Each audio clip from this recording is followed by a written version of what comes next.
Señoras, señores, Paul Claudel ha dicho en una página indigna de Paul Claudel que los espectáculos que nos esperan, más allá de nuestra muerte física, no se parecerán sin duda a los que nos muestra Dante en el infierno, en el purgatorio y en el paraíso. Ahora, esta curiosa observación de Claudel, en un artículo, por lo demás admirable, puede ser comentada de dos modos.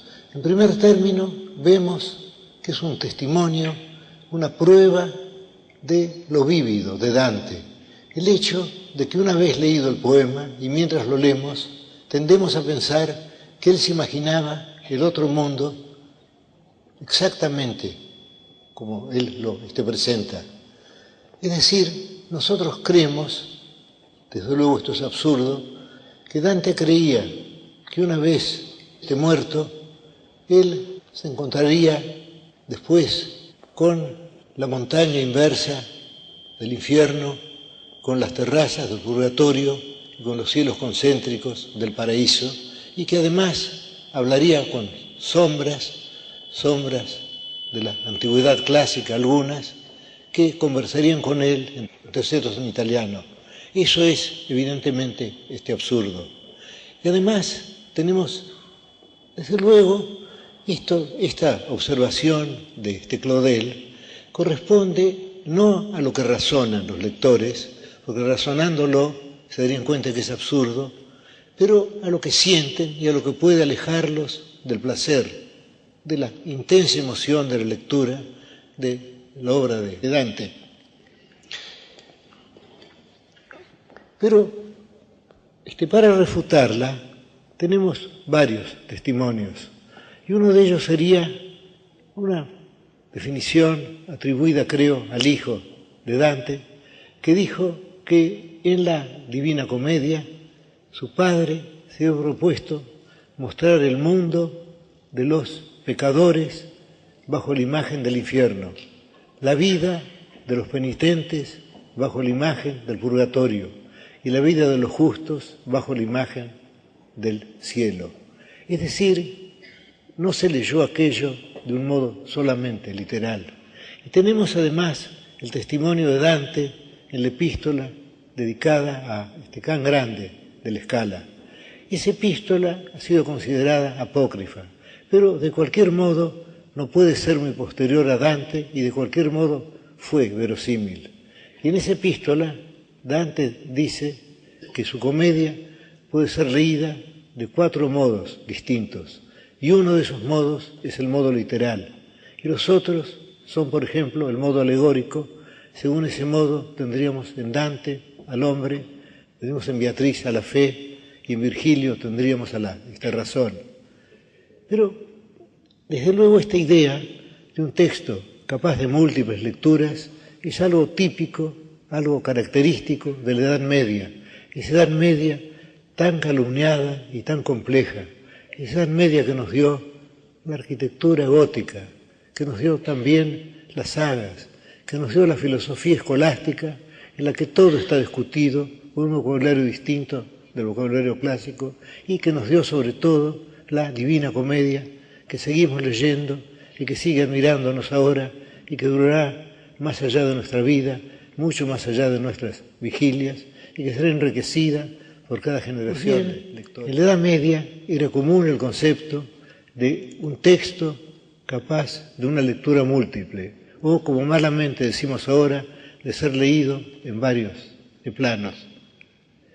Y así tenemos aquella admirable sentencia de Escoto Erígena, que dijo que la escritura es un texto que encierra infinitos sentidos, que puede ser leído de infinitos modos, y lo compara con el plumaje tornasolado del pavo real.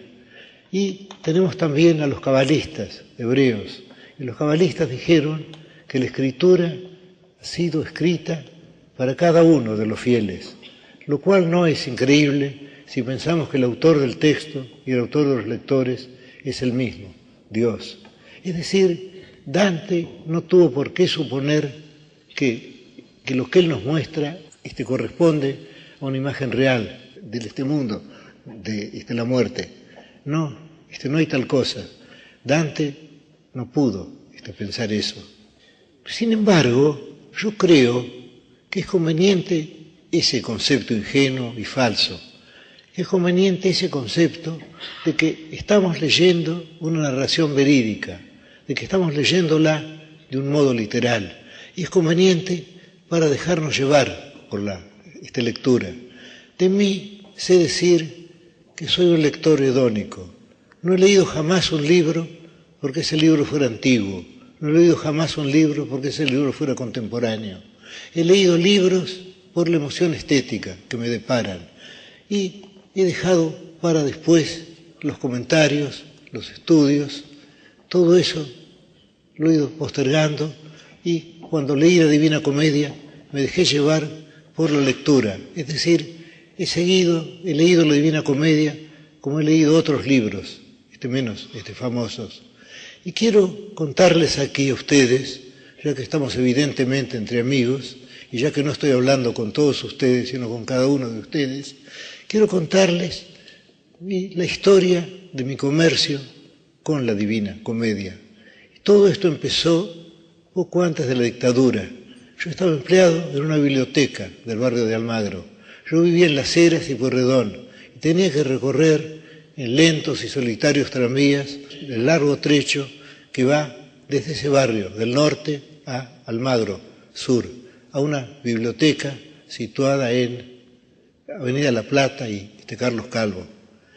Y el azar, salvo que no hay azar, salvo que lo que llamamos azar es realmente nuestra ignorancia de la compleja maquinaria de la causalidad, el azar me hizo encontrar 3 pequeños volúmenes. Yo hubiera ido a traer uno como talismán ahora. 3 pequeños volúmenes en la librería Mechel, que corresponde a tantos recuerdos míos. Y esos 3 pequeños volúmenes eran los 3 tomos del infierno, del purgatorio y del paraíso, vertidos al inglés por Carlyle. No por Thomas Carlyle, de quien hablaré luego, sino por un hermano suyo. Y ese libro era muy cómodo, cabía exactamente en mi bolsillo, y en una página estaba el texto italiano, y en la otra el texto inglés, vertido literalmente al inglés por el hermano de Carlyle. Y entonces yo imaginé este modus operandi, ya que mi ignorancia del italiano era perfecta, es decir, sabía del italiano aquellas palabras que se parecen al español, nada más, lo cual ya es saber buena parte del italiano. Son 2 idiomas hermanos, ya lo sabemos.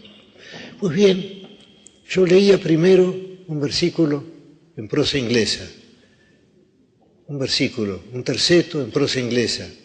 Luego leía el mismo versículo, el mismo terceto, lo leía en italiano. Y luego iba siguiendo así hasta llegar al fin del canto, y luego leía todo el canto en inglés, y luego todo el canto en italiano. Y ya en esa primera lectura observé que las traducciones no pueden ser un sucedáneo, un ersatz del texto. La traducción puede ser en todo caso un medio para acercar al lector al texto, sobre todo en el caso del español. Creo que Cervantes, en alguna parte del Quijote, dice que con 2 ochavos de lengua toscana, no usa la palabra ochavos, usa otra, uno puede entender. Esos 2 ochavos de lengua toscana me fueron dados por la semejanza fraterna del italiano y del español. Y ya entonces observé que los versos, sobre todo los grandes versos, los versos de Dante, los versos son mucho más que lo que significan. Los versos son su entonación, su acentuación, y así algo que puede no ser nada traducido a otro idioma, puede ser un gran verso en el texto. Y eso lo observé desde este principio. Y más o menos, cuando llegué a la cumbre del purgatorio, cuando llegué al paraíso desierto, ahí, en aquel momento en que Dante está abandonado por Virgilio y se encuentra solo y lo llama, en aquel momento sentí que podía leer directamente el texto italiano y solo mirar de vez en cuando el texto inglés que estaba en la página opuesta. Y leí así los 3 volúmenes, en esos lentos viajes en tranvía. Y después leí otras ediciones. He leído muchas veces la Divina Comedia.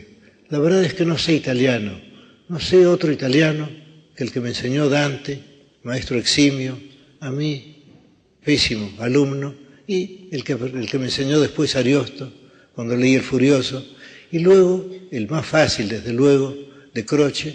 Yo he leído casi todos los libros de Croce, y no siempre estoy de acuerdo con él, pero siento su encanto, y el encanto es, como dijo Stevenson, una de las cualidades esenciales que debe tener un escritor.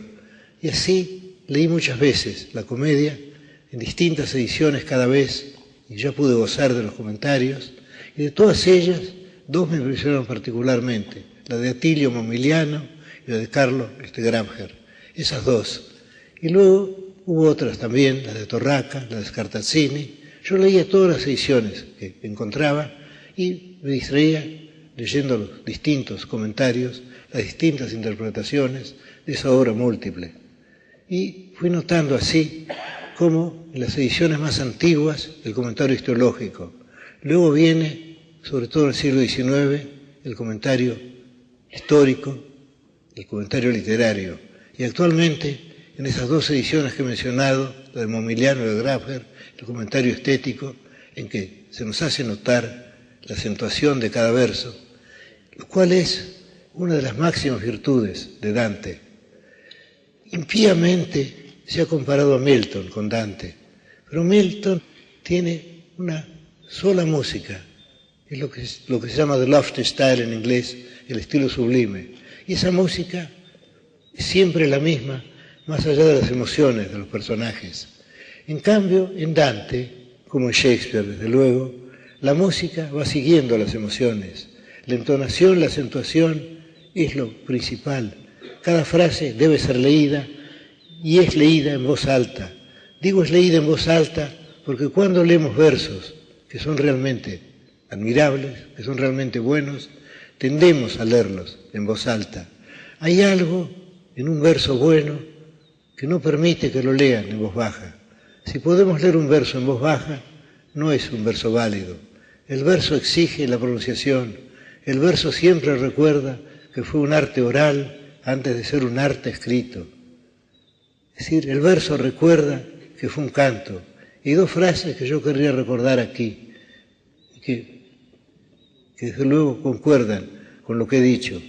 Una es la de Homero, o la de los griegos que llamamos Homero, que dice en la Odisea que los dioses tejen desventuras para los hombres, para que las generaciones venideras tengan algo que cantar. Y la otra, muy posterior, que repite lo que dijo Homero, menos bellamente, de Mallarmé, que dice, tout aboutit en livre, todo para en un libro. Y aquí tenemos las 2 diferencias. Los griegos hablaban de generaciones que cantan, y en cambio Mallarmé habla de un objeto, una cosa entre las cosas, un libro. Pero la idea es la misma, la idea de que las cosas, de que nosotros estamos hechos para el arte, estamos hechos para la memoria, estamos hechos para la poesía, o posiblemente estamos hechos para el olvido también, pero algo queda, y ese algo es la historia o la poesía, que no son esencialmente distintas. Yo leí a Dante en muchas ediciones, y ahora querría decir algo sobre Dante, personalmente. Y Carlyle y otros críticos han observado que la intensidad es la característica más notable de Dante. Y si pensamos en los 100 cantos del poema, parece realmente un milagro que esa intensidad no amaine en ningún momento, salvo en algunos lugares del paraíso que para el poeta fueron luz y para nosotros sombra, salvo en esos lugares de los cuales no somos dignos aún, o yo no soy digno aún, porque creo que la obra siempre es superior a mí. Estoy hablando de Dante, desde luego. Salvo en esos lugares se mantiene una constante intensidad.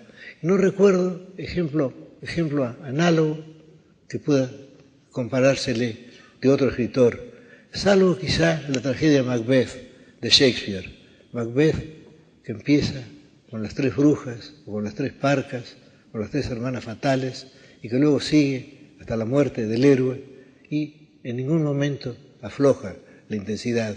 Y eso lo encontramos en la Divina Comedia. Pero hay otro rasgo de Dante, sobre el cual yo querría insistir ahora, ya que suele olvidarse, y es la delicadeza de Dante. Siempre pensamos en el sombrío y sentencioso poeta florentino, y olvidamos que la obra está llena de delicias, está llena de deleites, está llena de ternuras. Y esas ternuras no son algoritmos, no son algo agregado a la obra, son parte misma de la trama. Y podría recordar algunos ejemplos de ello. Por ejemplo, Dante habrá leído en algún libro de geometría que el cubo es el más firme de todos los sólidos. Bueno, pues bien, es una observación corriente, en sí no tiene nada de poética, y sin embargo, Dante la usa por una metáfora, y habla del hombre que debe soportar la desventura, y habla del hombre que es ben tetrágono ai colpi di fortuna, el hombre que es un buen tetrágono, que es un buen cubo. Y eso es realmente raro. Y luego tendríamos también aquella extraña metáfora de la flecha. Dante quiere hablar de la rapidez de la flecha. La flecha sale del arco y se clava en el blanco. Pues bien, Dante nos dice que se clava en el blanco y que sale del arco y que deja la cuerda. Es decir, invierte el principio y el fin para mostrar cuán rápidamente ocurren esas cosas. Y luego hay un verso que está para siempre en mi memoria, y es aquel verso del primer canto del Purgatorio, aquel verso en que se refiere a esa mañana increíble en la montaña del Purgatorio, en el Polo Sur, y ahí Dante, que ha salido de la suciedad, que ha salido de la tristeza, del horror del infierno, Dante que acaba de purificarse de todo ese humo y de toda esa tristeza irreparables, Dante dice: dolce color d'oriental zafiro. Hay que decir oriental, el verso obliga a la voz esa pausa. Dolce color d'oriental zafiro, que se acolleva en el sereno aspecto y lo que viene después.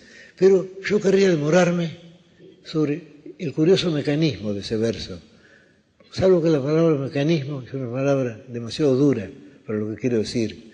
Pues bien, Dante describe el cielo oriental, describe la aurora, entonces compara el color de la aurora con un zafiro, y lo compara con un zafiro que se llama zafiro oriental, zafiro del oriente. Entonces tenemos en dolce color d'oriental zafiro, tenemos como un juego de espejos, ya que el oriente se explica por el color del zafiro, y ese zafiro es un zafiro oriental, es decir, un zafiro en el cual que está cargado de la riqueza de toda la palabra oriental, que está lleno, digamos, de las 1001 noches, que Dante no conoció, pero sin embargo ahí están. Y luego tendríamos aquel otro famoso verso final del canto quinto del infierno, que cade como corpo morto, cade. Pues bien, ¿por qué retumba la caída? La caída retumba por la repetición de la palabra. Toda la Divina Comedia está llena de felicidades de ese tipo. Pero lo que la mantiene, sobre todo, es el hecho de ser narrativa. Cuando yo era joven se despreciaba lo narrativo, se lo llamaba anécdota, y se olvidaba que la poesía empezó siendo narrativa, es decir, en las raíces de la poesía está la épica, y la épica, que es el género poético primordial, es narrativo, es decir, en la épica está el tiempo, en la épica hay un antes, un mientras y un después. Todo eso está en la poesía. Pues bien, yo aconsejaría al lector que se olvidara, digamos, de las discordias de los güelfos y gibelinos, que se olvidara de la escolástica, que se olvidara incluso de la mención de las alusiones mitológicas o de los versos de Virgilio, que Dante repite, a veces mejorándolos, siendo excelentes versos como son en latín, que se olvidara de todo eso y que siguiera el relato. Y creo que nadie puede dejar de hacerlo.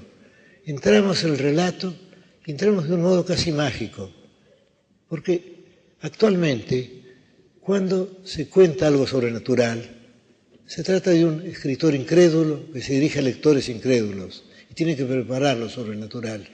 En cambio, Dante no necesitaba eso.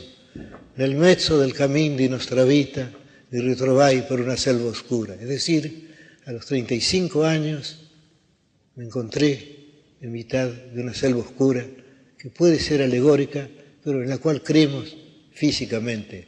A los 35 años, porque en los Salmos se aconseja la edad de 70 años a los hombres prudentes. Se entiende que después todo es lo que llaman en inglés weariness of the flesh, todo ya es tristeza, todo eso sobra. De modo que cuando Dante escribe nel mezzo del cammin di nostra vita, no está usando una vaga frase retórica, está diciéndonos exactamente la fecha de la visión. ¿De la visión? ¿De qué visión? Yo no creo que Dante fuera un visionario. Una visión es algo más breve. Es imposible una visión tan larga como la de esta Divina Comedia. No puede ser así. La visión fue una visión voluntaria. Y creo que debemos abandonarnos de esa visión y leerla. Y aquí llegamos a un tema muy interesante, que es el tema de la fe poética. Dijo Coleridge que la fe poética es la suspensión voluntaria de la incredulidad. Y es fácil ilustrar esto. Por ejemplo, si asistimos a una representación de teatro, sabemos que en el escenario hay hombres disfrazados que repiten palabras que Shakespeare o Ibsen o Pirandello les han puesto en la boca, pero nosotros aceptamos que esos hombres no son disfrazados, que ese hombre disfrazado que monologa lentamente las antesalas de la venganza es realmente el príncipe de Dinamarca, Hamlet. Nos abandonamos a eso. En el cinematógrafo es aún más curioso el procedimiento, porque estamos viendo no ya a disfrazados, sino fotografías de disfrazados, y sin embargo creemos en ellos mientras dura la representación.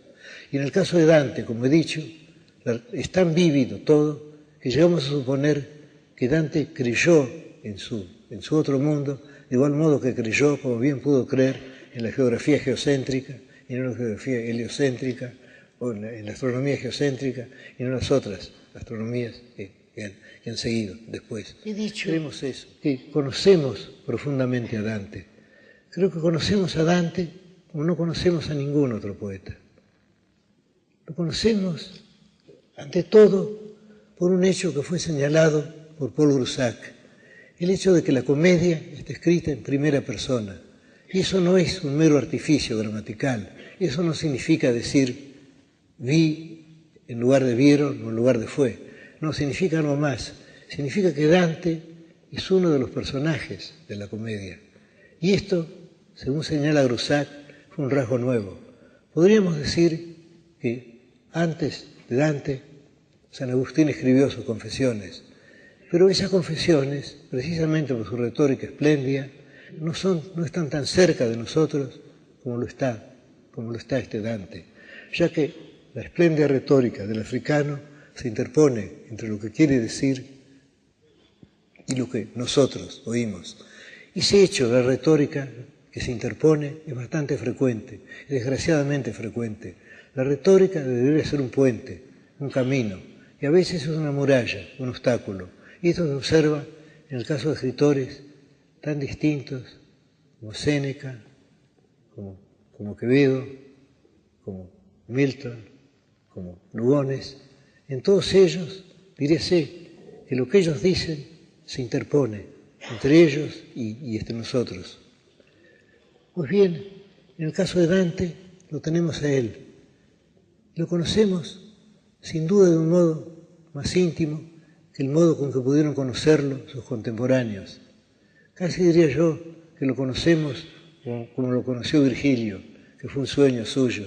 Sin duda más que lo que pudo conocerlo Beatriz Portinari, sin duda más que nadie, porque él se coloca ahí y Él está en el centro de la acción, y todas las cosas son no solo vistas por Él, sino que Él toma parte, y esa parte no siempre está de acuerdo con lo que describe, es lo que suele olvidarse. Tenemos a Dante aterrado por el infierno. Tiene que estar aterrado, no porque fuera cobarde, sino porque es necesario que esté aterrado para que creamos en el infierno. Dante está aterrado, Dante siente miedo.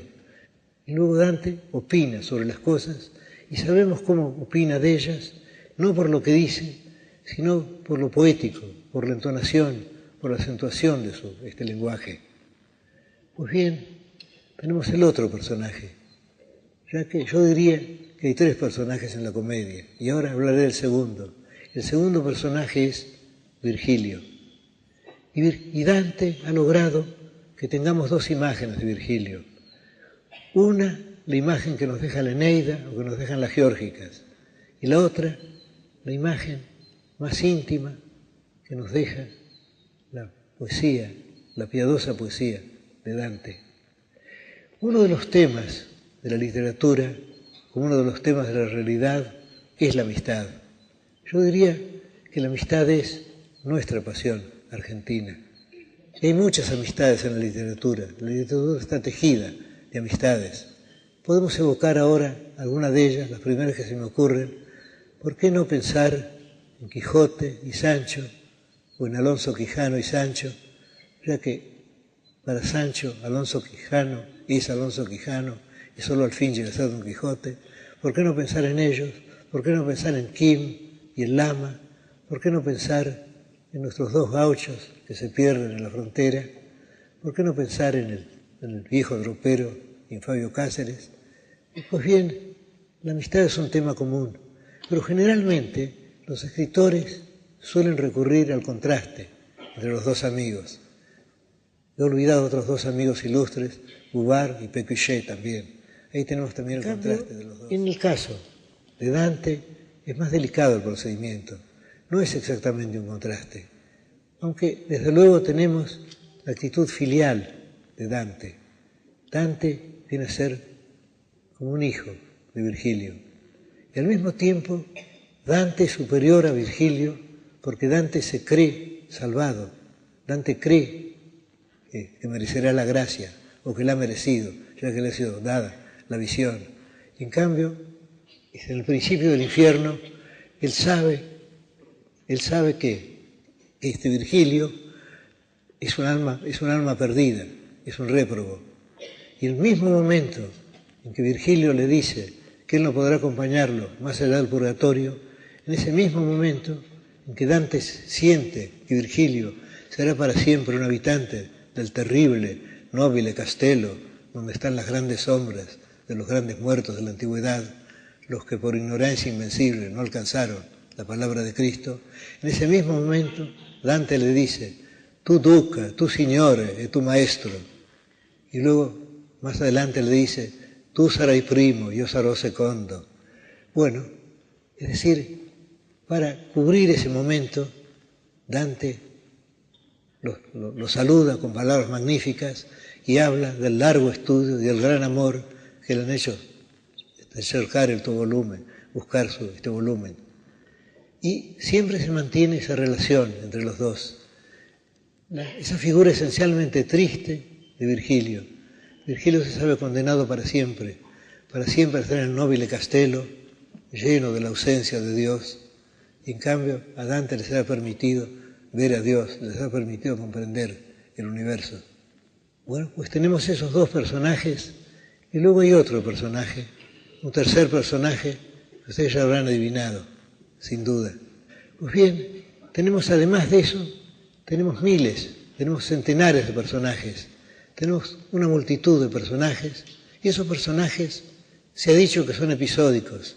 La palabra es falsa, yo diría que son eternos. Una novela contemporánea requiere 500 o 600 páginas para hacernos conocer a alguien, si es que lo conocemos. En cambio a Dante le basta un solo momento de una vida. Y en ese momento el personaje está definido para siempre. Y Dante busca ese momento central. Y yo, humildemente, inconscientemente, he querido hacer lo mismo en muchos cuentos y he sido admirado por ese hallazgo, que es el hallazgo de Dante en la Edad Media, el de presentar un momento como cifra de una vida. Dijo Carlyle que hay dos características de Dante, desde luego hay más, pero dos esenciales, y esas dos son la ternura y el rigor, salvo que la ternura y el rigor no se contraponen, no son opuestos. Es decir, por un lado está la ternura humana de Dante, lo que Shakespeare llamaría the milk of human kindness, la leche de la bondad humana, y por el otro está el saber que somos habitantes de un mundo riguroso, que hay un orden, y ese orden corresponde al otro, al tercer interlocutor. Y ahora podríamos verlo en dos ejemplos. Creo que de este modo será claro lo que acabo de decir. Vamos a tomar el episodio más conocido del infierno, el del canto quinto, el de Paolo y de Francesca. Y yo no quiero abreviar lo que Dante ha dicho, sería una irreverencia mía decir en otras palabras lo que él ha dicho para siempre en su italiano, sería una irreverencia que no tratar de compendiarlas, pero quiero recordar simplemente las circunstancias. Dante y Virgilio llegan, creo que es el segundo círculo, y ahí ven el remolino de almas, y sienten el hedor del pecado, el hedor del castigo, y hay circunstancias físicas desagradables, por ejemplo, Minos, que se enrosca la cola para significar a qué círculo tienen que bajar los condenados. Eso se ha puesto deliberadamente feo, porque se entiende que nada puede ser hermoso en el infierno. Entonces, cuando llegan a ese círculo, en el cual están penando los lujuriosos, y hay grandes nombres ilustres. Digo grandes nombres porque Dante, cuando empezó a escribir el canto, no había llegado todavía, digamos, a la perfección de su arte, al hecho de hacer que los personajes fueran algo más que sus nombres. Y sin embargo, esto le sirvió a él. Cuando él describe el Nobile Castello, vemos a los grandes poetas de la antigüedad, y entre ellos está Homero, el primero, espada en mano, y luego cambian palabras que no es honesto repetir. Pero aquí está bien ese silencio, porque todo eso condice con ese terrible pudor de quienes están condenados al limbo, de quienes no verán nunca la cara de Dios. Pero ya luego, cuando llegamos al canto quinto, entonces ya Dante ha llegado a su gran descubrimiento, la posibilidad de un diálogo entre las almas de los muertos y él, Dante, que lo sentirá y juzgará a su modo. No lo juzgará, él sabe que él no es el juez es otro, es el tercer interlocutor, es la divinidad. Pues bien, ahí está Cleopatra luxuriosa, ahí está Semíramis, hay grandes sombras ilustres, pero Dante ve dos que él conoce, menos humildes, que pertenecen a la crónica contemporánea, Paolo y Francesco. Y entonces él sabe cómo han muerto ellos, los dos adúlteros. Estamos en el infierno, estamos ante dos réprobos, y Dante los compara con dos palomas llamadas por el deseo, porque la sensualidad tiene que estar también en esa escena, en lo esencial de la escena. Entonces se acercan a él, y Francesca, que es la única que habla, Paolo no puede hablar, le agradece que los haya llamado y le dice estas palabras patéticas: si fosse amico el rey del universo, si fuera amigo el rey del universo. Es decir, dice el rey del universo porque no puede pronunciar el nombre de Dios. Ese nombre está vedado en el infierno y en el purgatorio. Tienen que decir el otro, o aquí el rey del universo. Entonces dice: si fuera amigo el rey del universo, dice esa alma perdida, le rogaríamos a él por ti, ya que tú tienes lástima de nuestros males. Y entonces ella cuenta su historia, y la cuenta dos veces. Y la primera vez la cuenta de un modo reservado, pero insiste en el hecho de que ella sigue estando enamorada de Paolo, sigue estando enamorada porque el arrepentimiento es imposible en el infierno, el arrepentimiento está vedado en el infierno, de modo que ella sabe que ha pecado, pero sigue fiel a su pecado. Y esto le da una grandeza heroica. Sería terrible, por ejemplo, que se lamentara, que se arrepintiera, que se quejara de lo ocurrido. No, Ella acepta ese castigo, sabe que ese castigo es justo y sigue queriendo. Luego Dante tiene una curiosidad. A él no le interesa el adulterio, a él no le interesa de qué modo fueron descubiertos y cómo los mataron. A él le interesa algo mucho más íntimo. A él le interesa saber cómo supieron que estaban enamorados, cómo se enamoraron, cómo llegó el tiempo de los dulces suspiros. Y le hace esa pregunta. Y aquí quiero apartarme de lo que estoy diciendo para recordar un pasaje, quizá una estrofa, quizá la mejor estrofa de nuestro Lugones, que inspirada sin duda por el canto quinto de la Divina Comedia. Es el poema que se titula, creo, Alma Venturosa. Y dice así: al promediar la tarde de aquel día, cuando iba mi habitual adiós a darte, fue una vaga congoja de dejarte, lo que me hizo saber que te quería.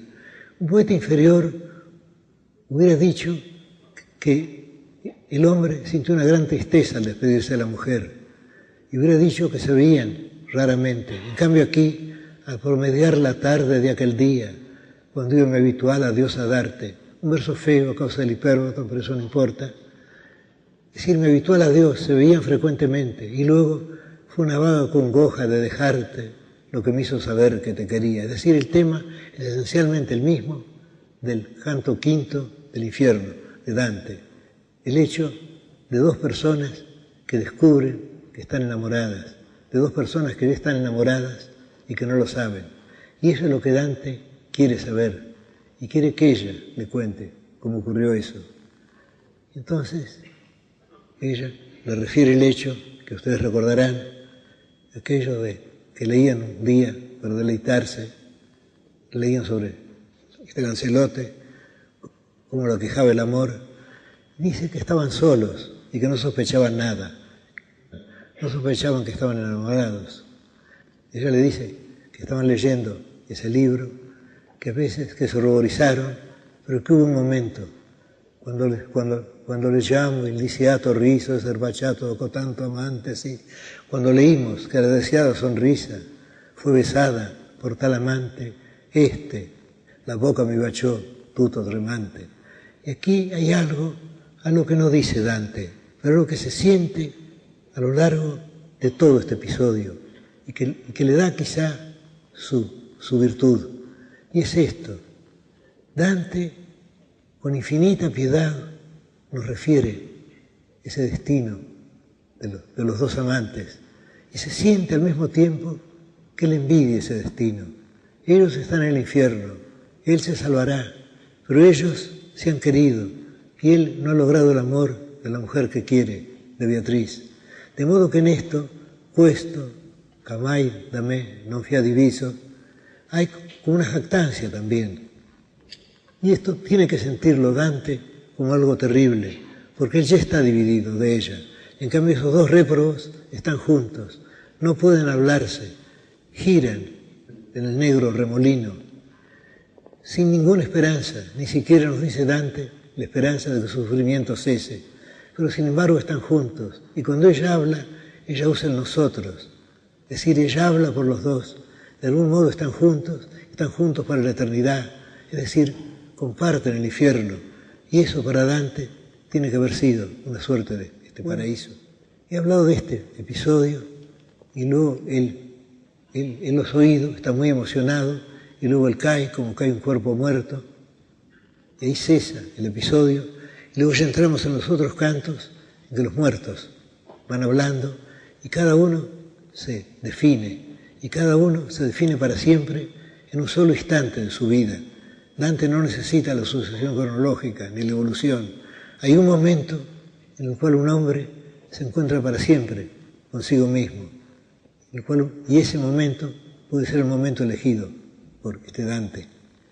Ahora bien, se ha dicho que Dante es cruel con Beatriz, se ha dicho que Dante condena a Beatriz, pero esto es ignorar el tercer personaje.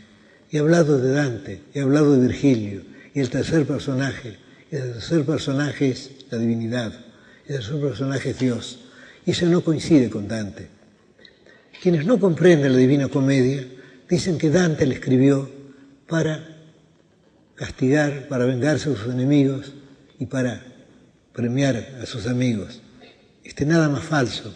Tenemos esa frase falsísima de Nietzsche que dice que Dante es la hiena que versifica entre las tumbas. La hiena que versifica, es una contradicción.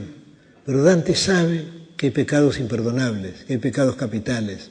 Y entonces, para cada uno de los ejemplos, él elige una persona que solo ha cometido ese pecado, una persona que es adorable, que es admirable en todo lo demás. Por eso Francesca y Paolo solo son lujuriosos, no tienen ningún otro defecto, no tienen que tenerlo, porque si no ya serían otras circunstancias que se agregan. Basta que un hombre haya cometido cierto pecado para incurrir de ese modo en el castigo. Y eso es lo que Dante quiere mostrarnos. Ahora, esa idea, ese concepto de Dios como indescifrable, es un concepto que ya encontramos en otro de los grandes libros esenciales de la humanidad, el que Freud creía que el mejor libro, el primer libro de la literatura, en el libro de Job. Ustedes recordarán cómo Job condena a Dios, cómo sus amigos lo justifican y cómo al fin Dios habla desde el torbellino y rechaza igualmente a quienes lo justifican y a quienes lo acusan. Dios está más allá de todo juicio humano. Y Dios, para ilustrar esto, se sirve de dos ejemplos extraordinarios. Se sirve de la ballena y del elefante. Es decir, busca dos monstruos. Es decir, Dios es para nosotros algo monstruoso, algo tan lejano como el Leviatán y como el Behemoth, ese monstruo que tiene un nombre plural, lo que significa muchos animales en hebreo. Pues bien, Dios en el libro de Job está más allá de todo juicio humano. Y eso lo declara Él, y los hombres se humillan ante Él porque se han atrevido a juzgar a Dios, se han atrevido a justificarlo. Él no precisa justificaciones. Él está, como diría Nietzsche, más allá del bien y del mal. Es otra categoría.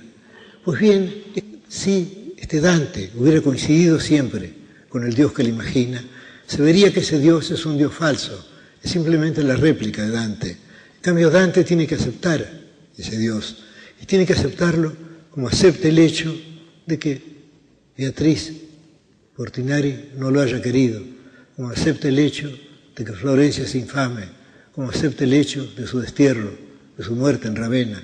Él tiene que aceptar todo eso, tiene que aceptar el mal del mundo, tiene que aceptarlo. Y al mismo tiempo tiene que adorar a ese Dios que no entiende. Hay un personaje que falta en la Divina Comedia, pero que no podía estar porque hubiera sido demasiado humano para la Divina Comedia. Y ese personaje es Jesús. Jesús no aparece en la Divina Comedia, ese le estaba vedado, era una persona. Quiero llegar, por fin, al segundo episodio. Y ese episodio es para mí el más alto de la Divina Comedia. Se encuentra, creo, en el canto 26 o 27, no recuerdo bien. Yo hace muchos años que no releo la Divina Comedia. Estoy ciego.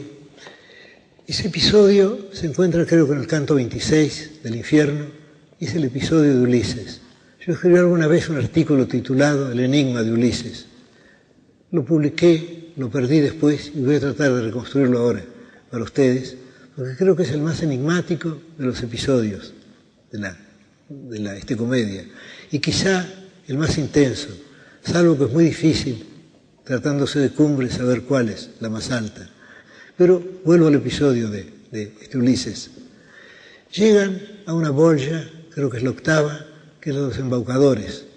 Ahí al principio hay una apóstrofe contra Venecia, se dice que bate sus alas en el cielo y en la tierra, y que su nombre se dilata por el infierno, y luego después ven desde arriba los fuegos, y adentro de los fuegos, adentro de las llamas, están las almas de los embaucadores, que están ocultas también, ya que procedieron ocultando. Y esas llamas se mueven. De Dante está por caerse, lo sostiene Virgilio, o la palabra de Virgilio lo sostiene, y luego se habla de quienes están adentro de esas llamas. Y Virgilio menciona dos altos nombres, el nombre de Ulises y el nombre de Diomedes. Y los dos están allí porque fraguaron l'agguato del cabal, fraguaron la emboscada del caballo de Troya, que permitió a los griegos entrar en la ciudadela, sitiada. Y ya que hablé del caballo de Troya, Quiero recordar una hermosa imaginación que leí a este respecto. Es algo, la fecha es algo posterior a Dante, está en uno de los Canterbury Tales de Chaucer. Se habla del caballo de Troya y se dice que el caballo no fue, como pudo haberse creído, un caballo de madera lleno de guerreros, esa ficción es burda, sino que el caballo fue un caballo alucinatorio, una visión, una forma que tomó el ejército griego para entrar en Troya. Lo que entró en Troya, lo que entró en la ciudadela, fue el ejército griego, pero por artes mágicas los troyanos lo vieron como un gran caballo de madera, como una ofrenda. Pues bien, ahí están Ulises y ahí está Diomedes. Y Dante quiere conocerlos.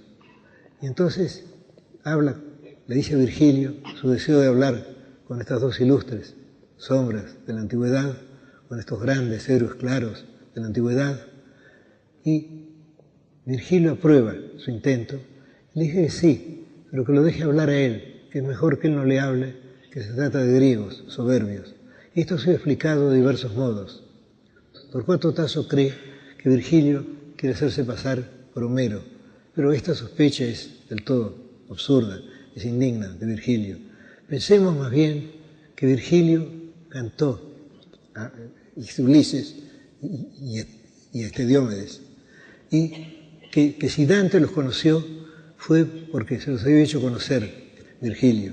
Podemos dejar esas otras hipótesis de que Dante hubiera sido despreciado por ser descendiente de Eneas o por ser un bárbaro despreciado por los griegos. No, yo creo que hay algo mucho más patético aquí. Pensemos que Virgilio, como Diomedes y como Ulises, es un sueño de Dante. Dante está soñándolos, pero los sueña con tal intensidad, los sueña de un modo tan vívido, que puede pensar que esos sueños, que no tienen otra voz que la que él les da, que no tienen otra forma que la que él les presta, pueden despreciarlo a él, que no es nadie, que no ha escrito aún su Divina Comedia. Es decir, Dante ha entrado en el juego, ha entrado como nosotros entramos. Dante está también embaucado por la Divina Comedia. Piensa, estos son claros héroes de la antigüedad y yo no soy nadie, yo soy un pobre hombre. ¿Por qué van a hacer caso de lo que yo les digo? Y entonces Virgilio les pide que cuenten cómo murieron. Y entonces habla la voz de Ulises, la voz del invisible Ulises. Ulises no tiene cara, Ulises está dentro de la llama y habla Ulises.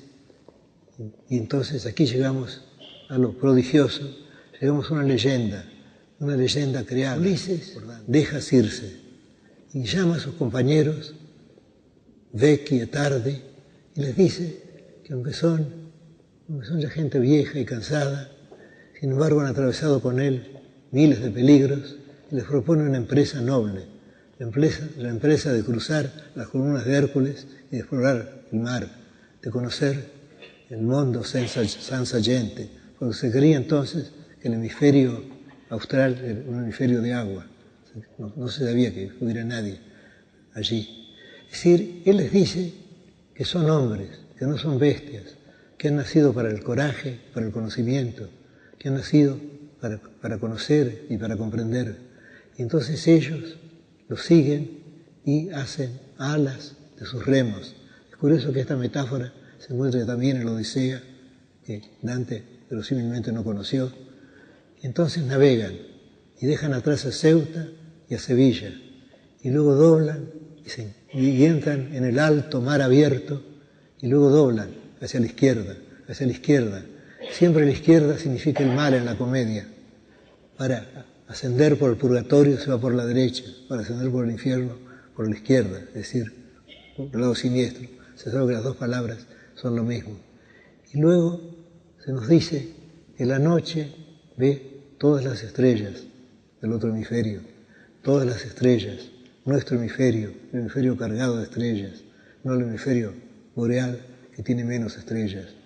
Y entonces navegan durante 5 meses y luego al fin ven tierra. Y lo que ven es una montaña parda por la distancia, una montaña más alta en ninguna de las que habían visto. Y entonces Ulises dice, nuestra alegría se cambió en llanto, porque de la tierra sopla un torbellino y la nave se hunde. Y esa montaña es la montaña del purgatorio, según se ve en otro canto. Dante creía que el purgatorio, o Dante simula creer para fines poéticos, su poema, el purgatorio era antípoda de la ciudad de Jerusalén. Bueno, llegamos a este momento terrible y nos preguntamos, ¿por qué ha sido castigado Ulises? Evidentemente, lo que se ha dicho antes, de que fue castigado por la treta del caballo, es falso, puesto que el momento culminante de su vida es otro. Es esa empresa en sí generosa, esa empresa denodada, de querer conocer lo vedado, lo imposible. Y nos preguntamos, ¿por qué tiene tanta fuerza este canto? Pero antes de contestar, yo querría recordar un hecho que no ha sido señalado por ningún historiador de la literatura, que yo sepa. Y es el de otro gran libro, un gran poema de nuestro tiempo, el Moby Dick de Herman Melville, que ciertamente conoció la Divina Comedia. Pues bien, ahí tenemos también un barco folo, tenemos también el vuelo insensato, tenemos también la empresa insensata, del mutilado capitán Ahab, que quiere vengarse de la ballena blanca, y al fin la encuentra y la ballena lo hunde. Y la última página de la gran novela de Melville concuerda exactamente con el fin del canto de Dante. El mar se cierra sobre ellos, se hunden. Y sin duda Melville, al escribir esto, tuvo que recordar la Divina Comedia. Aunque yo prefiero pensar que la leyó, que la asimiló de tal modo que pudo olvidarla, literalmente. Es decir, que la Divina Comedia llegó a ser parte de él y que luego redescubrió lo que había leído hace ya muchos años. Pero la historia es la misma, salvo que el capitán Ahab no está movido por un ímpetu noble, está movido por el deseo de la venganza. Y en cambio, en el caso de Ulises obra como el más alto de los hombres. Ahora, ¿a qué debe su carga trágica este episodio? Yo creo que hay una explicación, y para mí es la única, valedera, no sé qué dirán ustedes, y es esta, y es que Dante sintió de algún modo que Ulises era él. No sé si lo sintió de un modo consciente o no, eso poco importa. Pues bien, Dante, en algún terceto de la Divina Comedia, dice que a nadie le está permitido saber cuáles son los juicios de la providencia. No podemos adelantarnos al juicio de la providencia. Nadie puede saber quién será condenado o salvado. Sin embargo, él había osado, siquiera de modo poético, adelantarse a ese juicio. Él nos muestra condenados y nos muestra felices, bienaventurados. Y él tenía que saber que al hacer eso, él estaba corriendo un peligro. Él tenía que saber que estaba de algún modo adelantándose al descifrar la providencia de Dios. Y por eso el personaje de Ulises tiene la fuerza que tiene, porque Ulises es un espejo de Dante, porque Dante sintió que él merecería acaso ese castigo. Es verdad que él había escrito el poema, que el poema estaba escrito como poema, pero de algún modo él podía estar infringiendo las misteriosas leyes de la noche, de Dios, de la divinidad. Por eso debe su fuerza, creo, el episodio. Pues bien, ahora he llegado al fin, quiero solamente insistir sobre el hecho de que nadie debe privarse de esa felicidad, que es la divina comedia, que debe leerla de un modo ingenuo. Después vendrán los comentarios, después tendremos el deseo de saber qué significa cada alusión mitológica. Queremos ver, por ejemplo, cómo Dante tomó un gran verso de Virgilio y acaso lo mejoró traduciéndolo. Pero al principio debemos leerlo con una fe de niños, debemos abandonarnos al libro. Y ese libro es algo que nos acompañará hasta el fin. A mí me ha acompañado durante tantos años y sé que apenas he empezado a leerlo. Sé que si lo abro mañana encontraré cosas que no he encontrado hasta ahora. Sé que ese libro irá más allá de mi vigilia y de nuestras vigilias. Muchas gracias.